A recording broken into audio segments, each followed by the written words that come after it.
First contact fiasco. The vast expanse of space had never felt so small to Captain Sarah Chen as she stood on the bridge of the ESS Horizon, Earth's first faster-than-light capable vessel. After decades of preparation, humanity was about to make first contact with an advanced alien civilization. The ship's sensors had detected a massive structure orbiting a distant star, unmistakably artificial and far beyond human engineering capabilities. All systems nominal, Captain, reported Lieutenant Raj Patel from his station. We're approaching the outer marker they designated for our rendezvous. Sarah nodded, her face a mask of calm that belied the butterflies in her stomach. Maintain course and speed. Let's not give our new friends any reason to be nervous. As the horizon drew closer, the alien structure came into view on the main screen. It was a breathtaking sight.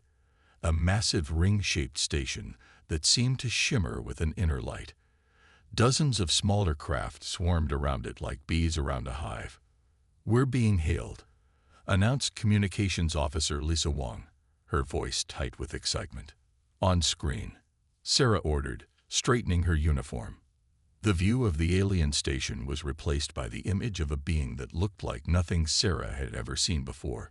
It had a vaguely humanoid shape, but its skin was a swirling pattern of iridescent colors, and its eyes were multifaceted like an insect's. "Greetings, humans of Earth," the alien spoke, its voice a melodious trill. "I am High Counselor Zixtal of the Galactic Confederation. Welcome to Harmonious Exchange Station." Sarah stepped forward, her voice steady. "On behalf of Earth and all of humanity, we thank you for this historic opportunity, High Counselor. I am Captain Sarah Chen of the ESS Horizon." The alien's colors shifted, a gesture Sarah couldn't interpret. "We have long observed your species from afar, Captain Chen. Your arrival here marks a significant milestone in your development. We look forward to learning more about your kind." As the initial pleasantries were exchanged, Sarah couldn't shake the feeling that something was off. The High Counselor's words were welcoming, but there was an undercurrent of something. Condescension. Wariness. A Horizon docked with the station, and a delegation from Earth disembarked to meet with the alien representatives. Among them was Dr. Emily Sato, Earth's foremost cynoanthropologist, and Major Jack Hunter, a seasoned soldier included as a security precaution.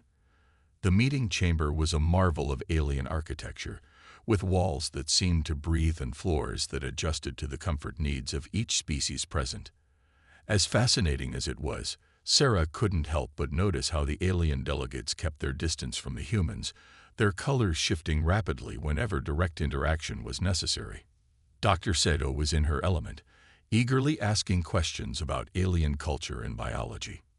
"Your ability to change colors is remarkable," she gushed to a delegate. "Is it a form of communication?" The alien's hues darkened. "It is involuntary. A response to stimuli." Major Hunter, who had been quietly observing, leaned over to Sarah. "They're nervous, Captain. Maybe even scared." Sarah frowned. "Of us? But why? Their technology is clearly far beyond ours." Before Hunter could respond, High Counselor Zixtal approached, its colors a swirl of muted tones. "Captain Chen, we have reviewed the data you provided about your species. We find ourselves concerned." Sarah blinked, caught off guard.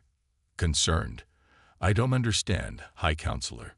We've come in peace, with open hands and hearts." Zixtal's colors rippled.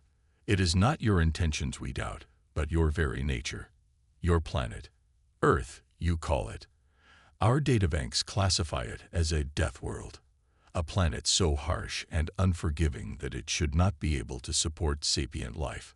The human delegation exchanged confused glances. Dr. Sato stepped forward, her scientific curiosity piqued. "A death world. But Earth is teeming with life. Surely your databanks must be in error." "The databanks are not in error," Zixtal insisted, its colors flashing with agitation. "The gravity, the atmospheric composition, the temperature extremes, the prevalence of natural disasters and dangerous fauna.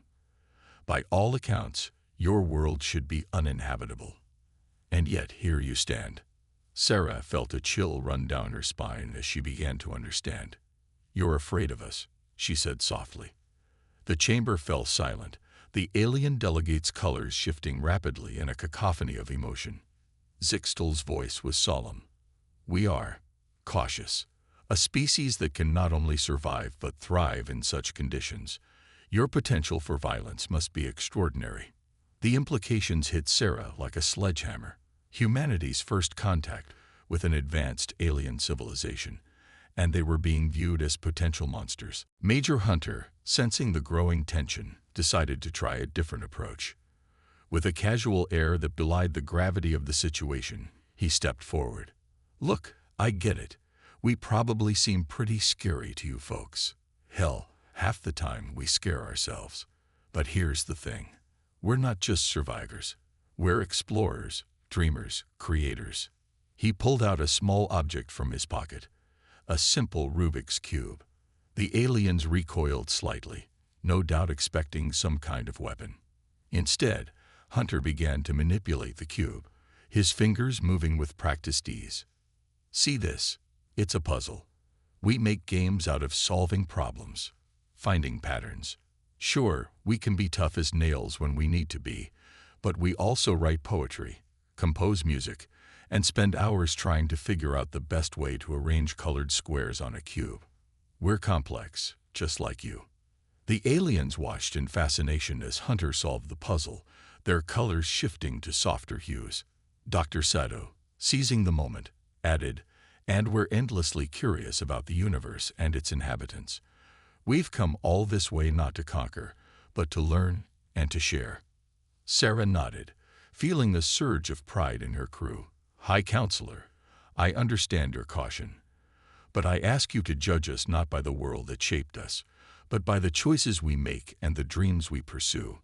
We may be Deathworlders, as you call us, but we come seeking life, new experiences, new friendships, new understanding." Zixtal was silent for a long moment, its colors swirling in deep thought. Finally, it spoke. "Your words are compelling, Captain Chen. Perhaps we have been too hasty in our judgment. It seems there is much we can learn from each other." The tension in the room began to ease, but Sarah knew this was just the beginning. Humanity had taken its first steps into a larger galaxy, but those steps were on shaky ground. They would need all their resilience, creativity, and compassion to find their place among the stars. As the diplomatic talks resumed with renewed enthusiasm, Sarah caught Hunter's eye and gave him a grateful nod. Sometimes, it took a soldier's straightforward approach to bridge the gap between worlds. The road ahead would be challenging, but Sarah felt a spark of hope. After all, if humanity could thrive on a death world, surely they could overcome this hurdle too. The first contact may have started as a fiasco, but it was ending with the promise of a fascinating future. As Sarah watched her crew interact with the aliens, their initial fear giving way to curiosity, she knew that humanity's greatest adventure was just beginning. The Galactic Trial. In the weeks following the tense first contact, the human delegation found themselves guests aboard the Harmonious Exchange Station. While the initial shock of meeting Deathworlders had worn off, the aliens of the Galactic Confederation remained wary. It was in this atmosphere of cautious curiosity that High Counselor Zixtal approached Captain Sarah Chen with an unprecedented proposal. "Captain." Zixtal's colors shimmered with a mix of anticipation and apprehension. "The Confederation has decided that before we can fully welcome humanity into the galactic community, you must prove yourselves." Sarah raised an eyebrow. "Prove ourselves? How exactly?" "A series of trials," Zixtal explained. "Tests designed to evaluate your species' capabilities and temperament. It is unusual, but given your unique origins, the Council feels it necessary." Dr. Emily Sato, who had been listening nearby, couldn't contain her excitement. "Fascinating. A formalized process of cultural evaluation. What kind of trials are we talking about?" Zixtal's hues shifted to a more serious tone. "There will be tests of intellect, physical prowess, emotional stability, and ethical decision-making. The trials are designed to be challenging even for species we consider advanced. I must warn you, no Death World species has ever been subjected to these tests before. The Council is unsure of what to expect. Sarah exchanged glances with Major Jack Hunter, who had become an unofficial advisor after his Rubik's Cube diplomacy. His face was grim but determined. "Sounds like fun," he said with a wry smile. "When do we start?" The first trial began the very next day. The human team, led by Sarah, found themselves in a vast chamber filled with holographic projections of complex mathematical equations and physical models of astronomical phenomena. "Your task," announced the alien proctor, a spindly being with multiple limbs, "is to predict the gravitational dynamics of a hypothetical star system with 12 planets and 3 suns. You have 6 hours. Dr. Sato's eyes widened. 6 hours. That's barely enough time to input the initial conditions. But Sarah noticed Hunter studying the projections with a curious expression. "Hey Doc," he called out, "doesn't this look a lot like that old game? What was it called?" "Kerbal Space Program." Recognition dawned on Sato's face. "You're right. The physics engine in that game was remarkably accurate. If we approach this like a giant version of that." What followed was a flurry of activity that left the alien observers baffled. The humans worked in a chaotic yet oddly synchronized manner, shouting ideas across the room, scribbling calculations on any available surface, and occasionally breaking into fits of laughter when someone made a spectacular mistake. 4 hours later, Sarah called out, "We've got it." The alien proctor looked stunned as they verified the human solution, not only correct but achieved in record time. The physical trials were next, taking place in a massive arena with varying gravity and atmospheric conditions. The aliens expected the humans to struggle, but were shocked to see them adapting quickly, even seeming to enjoy the challenges. During a particularly grueling obstacle course, an alien spectator commented to Zixtal, "They move like they're dancing with death itself." Hunter, overhearing this as he helped a teammate over a plasma barrier, grinned. "On Earth, we call this a fun run." The emotional stability tests proved more challenging. The humans were subjected to simulations designed to provoke fear, anger, and despair. While they didn't breeze through these as easily as the physical trials, their responses continued to baffle the aliens. In one simulation, Sarah found herself in a scenario where she had to choose between saving a small group of humans or a larger group of aliens. The test was designed to induce panic and paralysis. Instead, Sarah quickly formulated a plan that, against all odds, saved both groups. When questioned about her unorthodox solution, Sarah shrugged. "Where I come from, we have a saying, failure is not an option. We're used to finding ways out of impossible situations." The ethical trials were perhaps the most enlightening for both humans and aliens. Scenarios ranged from complex diplomatic negotiations to moral dilemmas with no clear right answer. The humans' responses, while not always aligning with the Confederation's expectations, demonstrated a depth of ethical reasoning that impressed even the most skeptical observers. During one particularly thorny ethical debate, Dr. Sato found herself explaining the concept of tragic optimism to a group of bewildered aliens. "It's the ability to remain hopeful and find meaning in life despite experiencing tragedy or facing immense suffering," she elaborated. "It's a very human trait, born from our often harsh existence on Earth." As the trials progressed, the aliens' perception of humanity began to shift. What they had initially seen as potential for violence, they now recognize as incredible resilience. The humans' ability to adapt, to find unconventional solutions, and to maintain hope in the face of adversity was unlike anything the Confederation had encountered before. Yet it was the final trial that truly cemented humanity's place in the galactic community. The humans were presented with a scenario that the aliens considered unsolvable, a simulation of a dying star that threatened to destroy an entire civilization. The alien observers watched in astonishment as the human team, led by Sarah and Hunter, tackled the problem with a combination of scientific ingenuity, daring strategies, and sheer determination. They proposed a solution that no other species had ever considered, not to evacuate the threatened civilization, but to move the entire planet. "It's crazy," Hunter admitted as he explained the plan.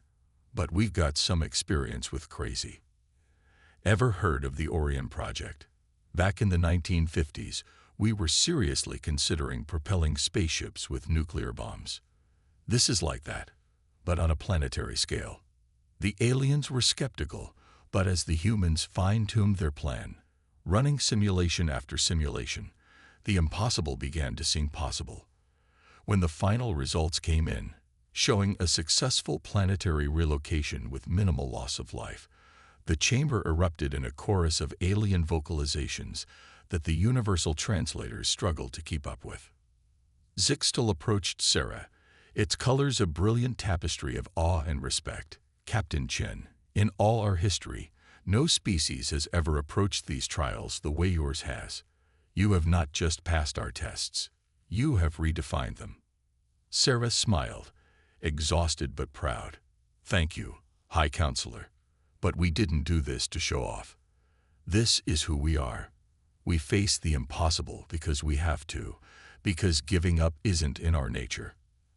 As news of the humans' performance spread through the station, the atmosphere changed dramatically.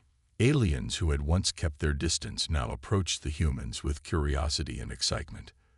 The fear of the Deathworlders had been replaced by a keen interest in what these resilient, creative beings could bring to the galactic community. Dr. Sato found herself surrounded by alien scientists, all eager to learn more about human culture and history. "It seems," she mused to Sarah, "that in trying to prove ourselves to them, we've discovered something about ourselves as well."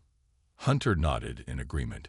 "We've always known we're tough, but seeing it through their eyes, it's something else. Maybe being the Deathworlder isn't such a bad thing after all."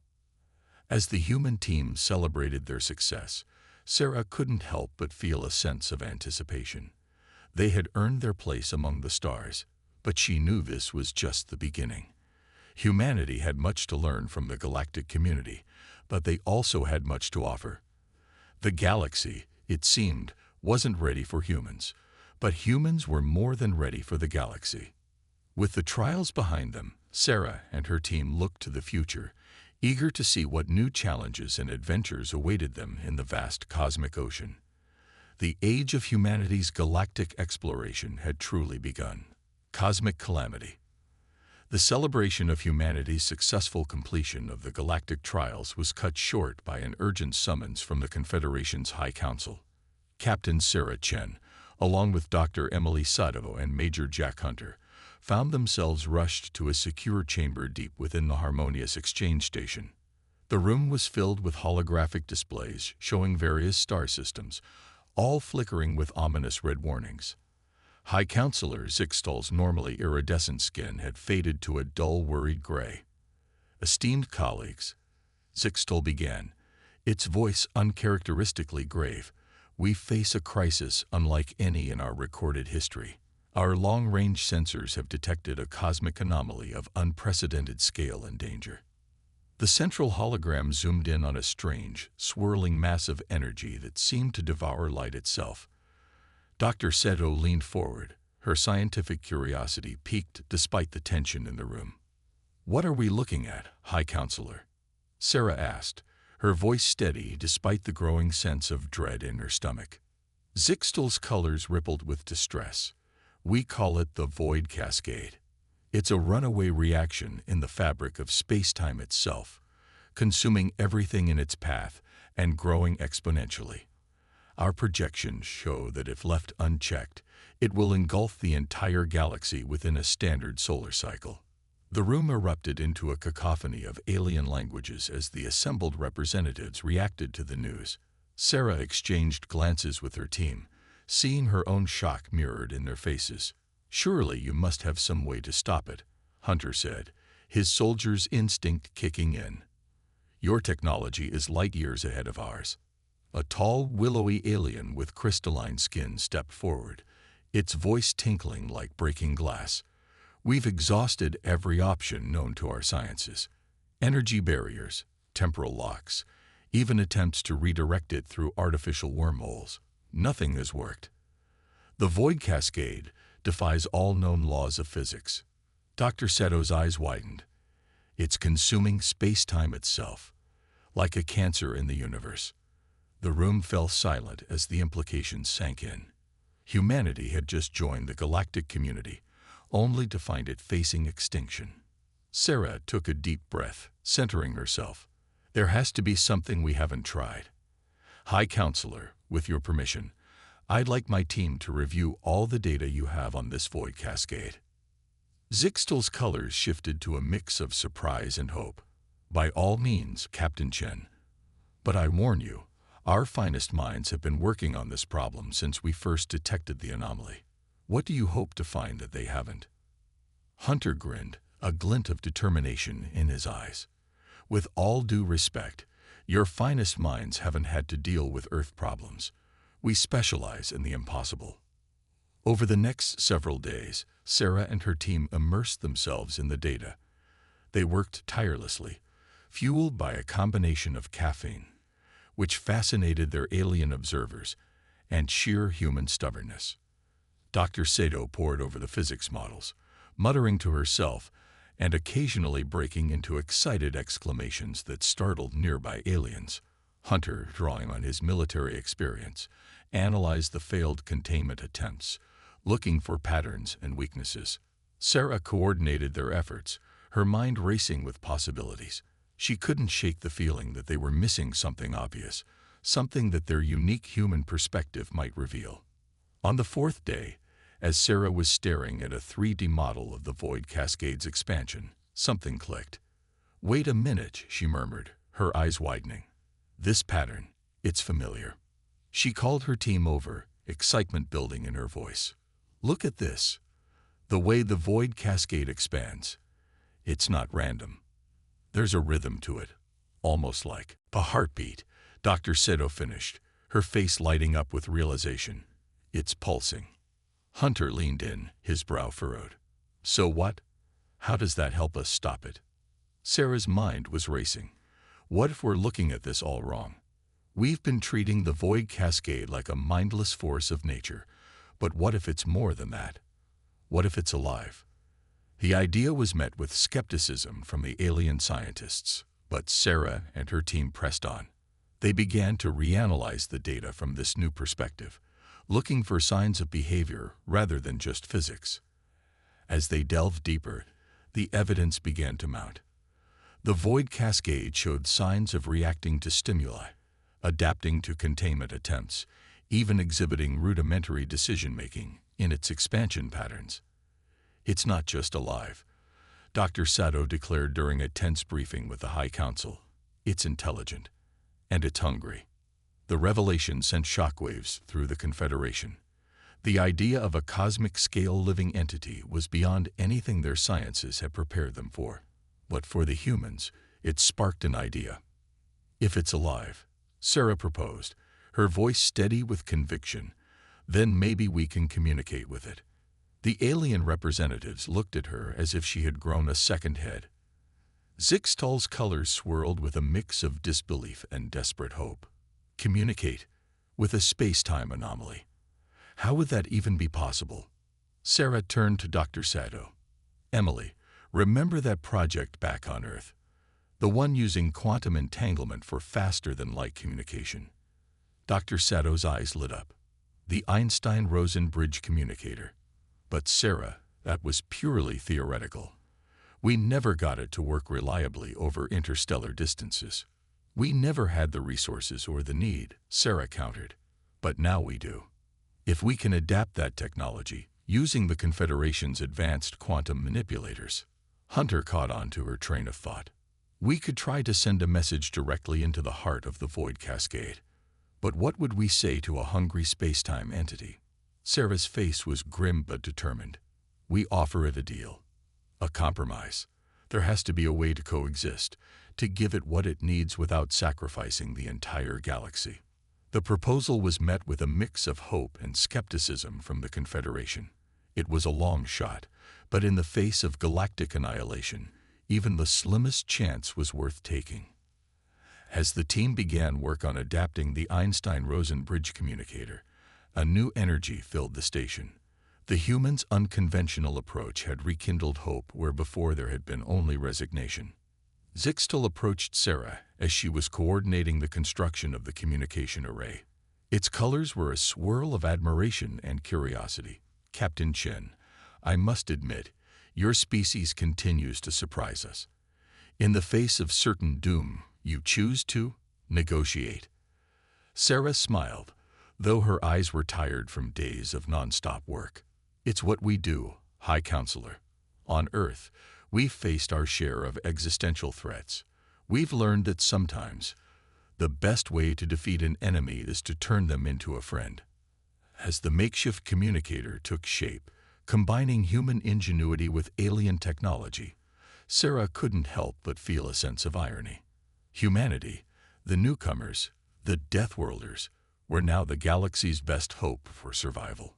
The stage was set for the most important conversation in the history of the universe. As Sarah looked out at the stars, now overshadowed by the looming threat of the Void Cascade, she knew that everything hung in the balance.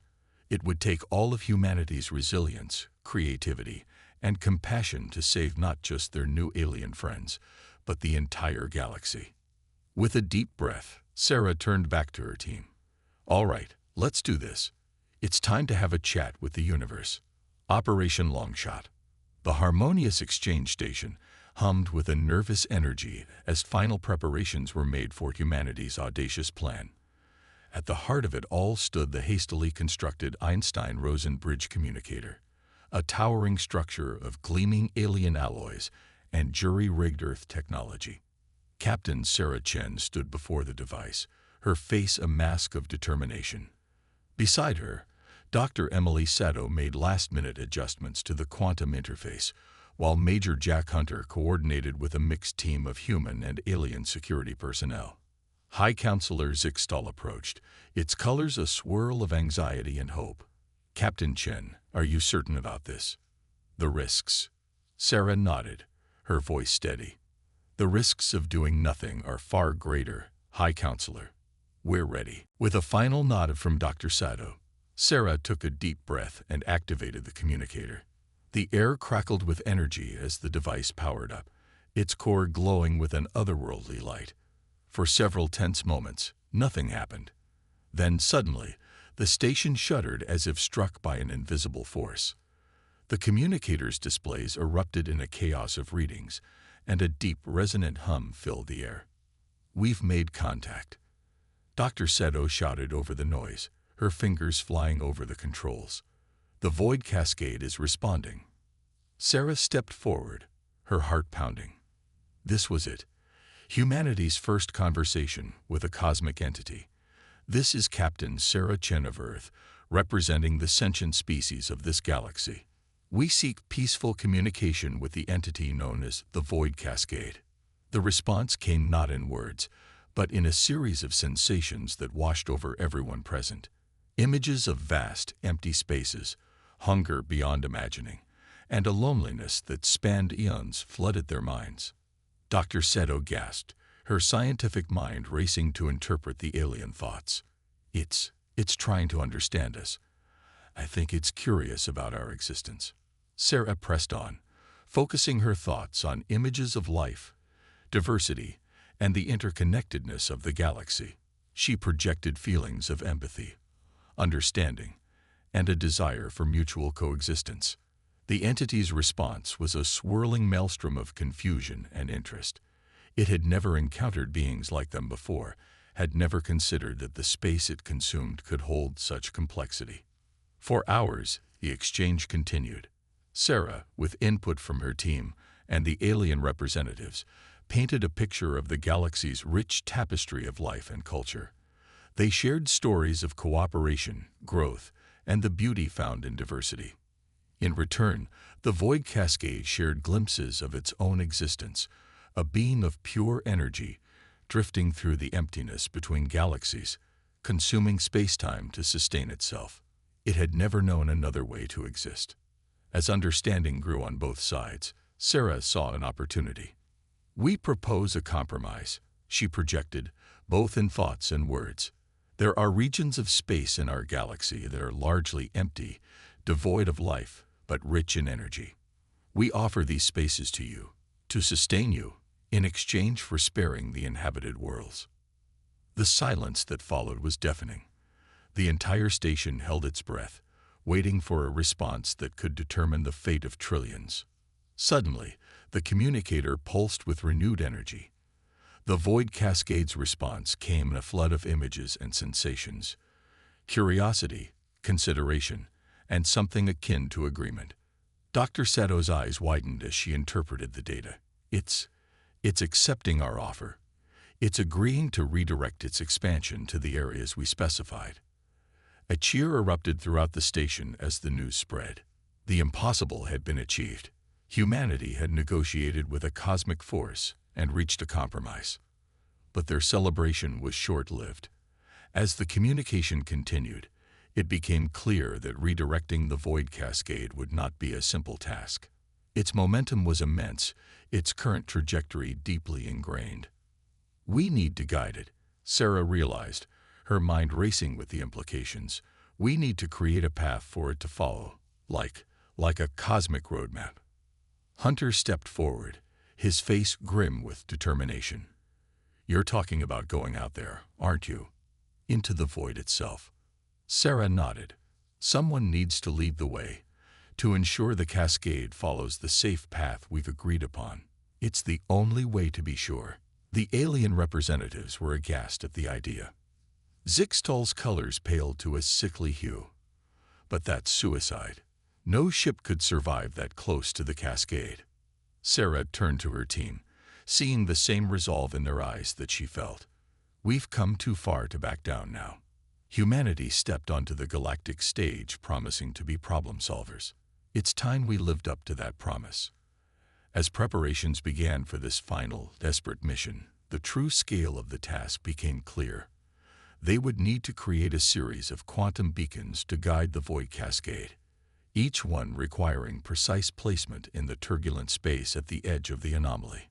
The ESS Horizon, Earth's first faster-than-light ship, was retrofitted with the most advanced shielding the Confederation could provide. But even with these upgrades, the mission was a long shot at best. As Sarah and her chosen crew prepared to embark, the gravity of the situation weighed heavily on them. This wasn't just about saving the galaxy anymore. It was about proving that humanity's place among the stars was earned, that their unique blend of determination, creativity, and compassion could overcome even the most impossible odds. Standing at the airlock, Sarah turned to address the assembled aliens and her fellow humans. "No matter what happens out there, remember this: we faced the impossible together. We found a way to communicate across the boundaries of known science. We made peace with the force of nature itself. Whatever comes next, we've already achieved the extraordinary." With final farewells exchanged, Sarah and her crew boarded the Horizon. As the ship disengaged from the station, Sarah took her place in the captain's chair, her voice steady as she gave the order. "Helm, set course for the edge of the Void Cascade. It's time to draw a new map of the galaxy." The Horizon surged forward, carrying with it the hopes of countless worlds. As they approached the swirling edge of the cosmic anomaly, Sarah couldn't help but feel a sense of awe. They were about to go where no living being had gone before, to dance on the edge of creation and destruction. Operation Longshot had begun. The fate of the galaxy now rested in human hands. Humanity's triumph. The ESA Horizon hung in space, a tiny mote of light against the vast, swirling darkness of the Void Cascade. Inside, Captain Sarah Chen and her crew worked with grim determination, their faces illuminated by the eerie glow of instrument panels. "First quantum beacon ready for deployment," Dr. Emily Sato called out, her voice tense with concentration. Sarah nodded, her eyes fixed on the view screen. "Deploy on my mark. 3, 2, 1, mark." The ship shuddered as the beacon launched, streaking towards the edge of the cascade. For a moment, nothing happened. Then, suddenly, a point of brilliant light blossomed in the darkness. "Beacon active," Hunter shouted, a note of triumph in his voice. "It's holding steady." A cheer went up from the crew, but Sarah knew this was just the beginning. They had dozens more beacons to place, each one requiring precise calculations and timing. As they moved to deploy the second beacon, the ship suddenly lurched violently. Warning klaxons blared as the horizon was buffeted by waves of energy from the cascade. "Shields down to 60%. The tactical officer reported, her voice strained. "We can't take much more of this, Captain." Sarah gripped her chair, her mind racing. They couldn't give up now, not when they'd come so far. "Reroute power from non-essential systems. We need to strengthen those shields." As the crew scrambled to comply, Sarah felt a familiar sensation wash over her. The entity was trying to communicate again. Closing her eyes, she focused on the alien thoughts filtering through her mind. Images of confusion and concern flooded her consciousness. The void cascade didn't understand why they were putting themselves in danger. It was trying to pull back, to avoid harming them, but its own momentum was too great. Sarah's eyes snapped open, a plan forming. "It's trying to help us," she announced to her bewildered crew. "But it doesn't know how. We need to show it the way." With renewed determination, they pressed on. Beacon after beacon was deployed, each one a stepping stone in the cosmic path they were creating. The horizon danced on the edge of destruction, its hull groaning under the strain of forces it was never designed to withstand. Hours blended into days as they worked tirelessly, snatching moments of rest when they could. The crew's resolve never wavered, even as the task seemed to stretch endlessly before them. Finally, after what felt like an eternity, Dr. Seto's voice rang out with a note of disbelief and joy. "Final beacon deployed. The path is complete." Sarah leaned forward, her heart pounding. This was the moment of truth. Would the void cascade follow the path they'd laid out, or had all their efforts been in vain? For several agonizing minutes, nothing seemed to change. The cascade continued its inexorable expansion, heedless of the beacons twinkling in its path. Then, slowly at first but with gathering speed, the impossible happened. The vast swirling mass of the void cascade began to turn, following the quantum trail laid out by the Horizon's crew. "It's working," Hunter shouted, his usual stoic demeanor cracking with excitement. "It's actually following the beacons." Cheers erupted throughout the ship as the realization sank in. They'd done it. They'd successfully redirected a cosmic force of nature, saving countless worlds in the process. As the Horizon limped back towards the harmonious exchange station, battered but triumphant, Sarah felt a deep sense of pride in her crew and in humanity as a whole. They'd faced an impossible challenge and emerged victorious through sheer determination, creativity, and courage. The welcome they received upon docking was beyond anything they could have imagined. The station was a riot of color and sound as representatives from every species in the Confederation gathered to greet the heroes who had saved the galaxy. High Counselor Sixtel approached Sarah as she disembarked, its colors a dazzling display of joy and admiration. "Captain Chin," it said, its voice thick with emotion, "you and your crew have accomplished the impossible. You've not only saved countless lives, but have forever changed how we view the universe and our place in it." Sarah smiled, exhausted but elated. "We couldn't have done it without the support and technology of the Confederation, High Counselor." This was truly a galactic effort. In the days that followed, as the news spread throughout the galaxy, humanity's status in the cosmic community underwent a dramatic shift. No longer were they seen as dangerous deathworlders to be feared or pitied. Instead, they were hailed as problem solvers, diplomats who could communicate with forces beyond comprehension, and heroes willing to risk everything for the greater good. The Void Cascade, now safely redirected to uninhabited regions of space, became a subject of intense study. The communication channels established by the human team opened up entirely new fields of science and philosophy. As for Sarah and her crew, they found themselves at the center of a whirlwind of accolades and new responsibilities. Humanity was being fast-tracked for full membership in the Galactic Confederation, with Sarah slated to become Earth's first official ambassador. During a quiet moment amidst the ongoing celebrations, Sarah found herself standing with Dr. Sato and Major Hunter, looking out at the stars.